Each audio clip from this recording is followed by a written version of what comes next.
Israel's history has always been about survival, identity, and the search for security. But behind its story lies a bigger, more controversial vision, the idea of Greater Israel.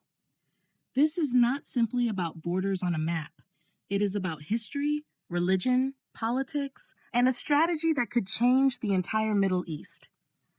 We will explore the origins of this idea, the strategies used to pursue it, and the consequences it creates for both Israelis and Palestinians. The concept of Greater Israel stretches back thousands of years. In the Bible, the kingdoms of David and Solomon are described as extending far beyond today's Israel. For many religious Zionists, this is not just a story, it is a promise, a vision of borders that should one day be restored.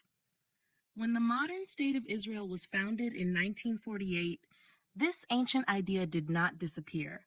It became part of the national imagination, sometimes quiet, sometimes loud, but always present. Throughout wars, treaties, and peace talks, the idea of a larger Israel has hovered in the background, shaping decisions and fueling debates. It is not an official policy written in law, but it lives strongly in the hearts of many. One of the clearest signs of this vision can be seen in the Ain Project, near Jerusalem. At first glance, it looks like ordinary development, new houses, roads, and modern infrastructure. But it is far more than construction. The Ain Project acts as a strategic wedge between Palestinian territories.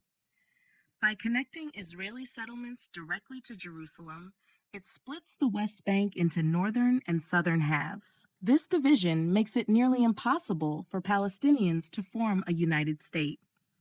What appears as urban expansion is actually a form of geopolitical engineering. It strengthens Israel's hold over contested areas while weakening the foundations of a future Palestinian state. For decades, the two-state solution has been seen as the only path to peace. A secure Israel and an independent Palestine living side by side. But every year, that vision becomes harder to imagine. Settlements expand, roads are built, and land is claimed. Even when Israeli leaders speak of supporting peace, their policies often tell a different story. The more territory Israel controls, the less space remains for Palestine. And with projects like Ain cutting deep into the West Bank, the two-state solution risks becoming just a theory, an idea that exists on paper but not in reality. This expansion has not gone unnoticed. The United Nations has repeatedly condemned settlement building. Countries like France, Britain, and Australia have criticized Israel's policies, with some even recognizing Palestinian statehood. Across the Islamic world, governments and people see expansion as a direct threat to Palestinian rights. Yet despite international pressure, Israel continues to move forward. Why?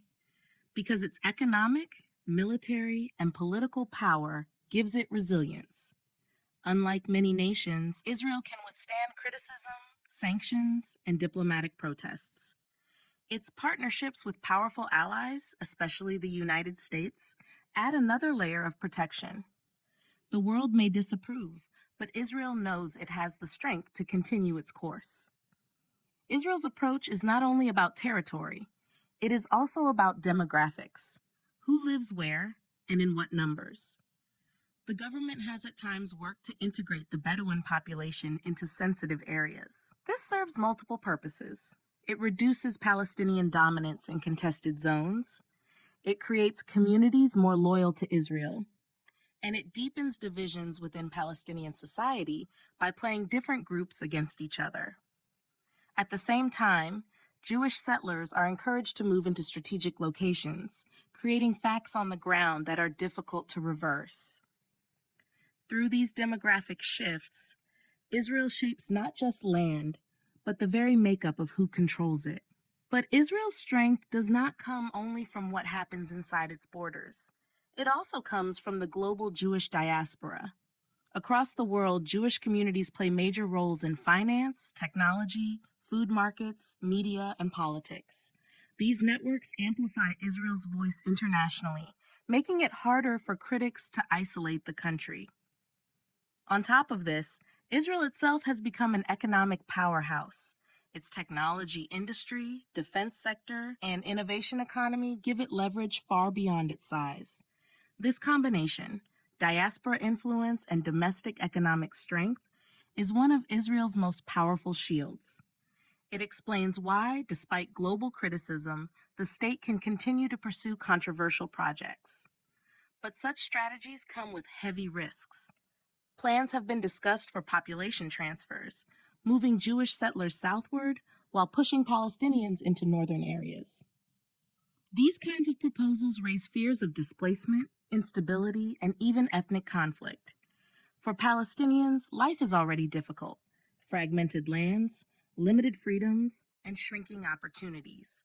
For Israel, every expansion creates new security challenges and risks of violence. The region stands at a crossroads. Will Israel's policies create long-term stability, or will they fuel even deeper cycles of resistance and unrest? The answer is far from clear. The dream of Greater Israel is more than a map. It is a vision born of history, strengthened by ideology, and pursued through strategy. From the Ain Project near Jerusalem to demographic reshaping in the West Bank, from diaspora influence to economic strength, every step builds toward a larger goal. Supporters see it as survival. Critics see it as expansionism. But whichever view you hold, one fact is undeniable. The future of Israel and Palestine will shape not only the Middle East, but the balance of peace and conflict across the world. As the years ahead unfold, one question will remain.